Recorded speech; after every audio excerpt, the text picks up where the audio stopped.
అనంతపూర్ నుంచి మనకి బ్రేకింగ్ అందుతోంది.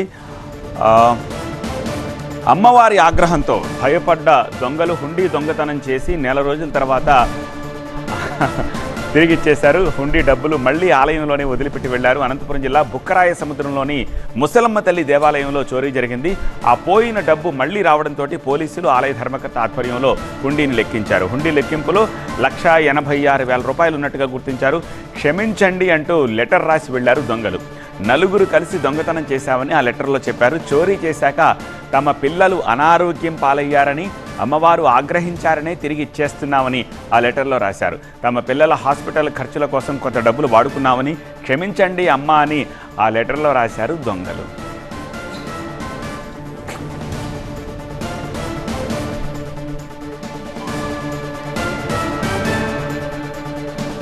ఒక ఇంట్రెస్టింగ్ బ్రేకింగ్ న్యూస్ ఇది. ఆ లెటర్ని సైతం స్క్రీన్పై మీరు చూస్తున్నారు.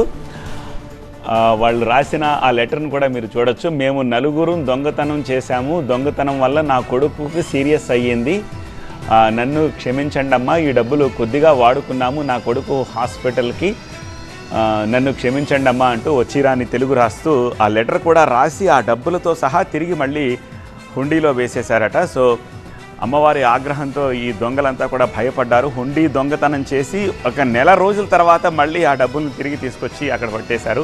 హుండీ డబ్బులు ఆలయంలోనే వదిలి వెళ్లారు. అనంతపురం జిల్లా బుక్కరాయ సముద్రంలో ముసలమ్మ తల్లి దేవాలయంలో ఈ చోరీ జరిగింది. పోయిన డబ్బు మళ్ళీ రావడంతో పోలీసులు ఆలయ ధర్మకర్త ఆధ్వర్యంలో ఆ హుండీని లెక్కించారు. హుండీ లెక్కింపులో 1,86,000 రూపాయలు ఉన్నట్టు గుర్తించారు. క్షమించండి అంటూ లెటర్ రాసి వెళ్లారు ఆ నలుగురు దొంగలు.